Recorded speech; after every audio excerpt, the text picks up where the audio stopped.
नाज़रीन हमारी सी रहियो ख़बर चार टीवी हाणे ख़बर शामिल कंदासीं कंडियारो मां वकास अमन चैनल जी रिपोर्ट मुताबिक़ कंडियारो वेझो ॻोठ सूमर चैनल जे मदनी मस्जिद में रमज़ान मुबारक जी ख़तमुल क़ुरान शरीफ़ जी तक़रीब थी गुज़री।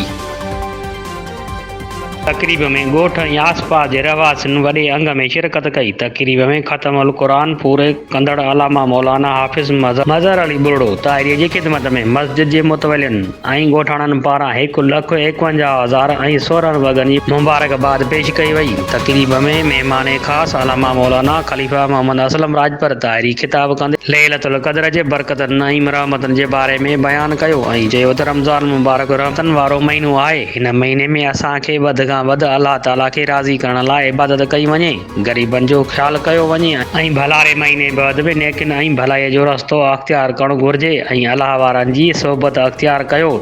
तक़रीब में सिंध जे नाले वारनि नात ख़ाननि मखणू फ़क़ीर इरशाद अहमद मरी, मोहम्मद हसन चनड़, अब्दुल क़दीर मोहम्मद क़ासिम ताहिरी, सजाद हुसैन मेतलो नातूं पेश कयूं जिन ते खेनि भरपूर दाद ॾिनो वियो।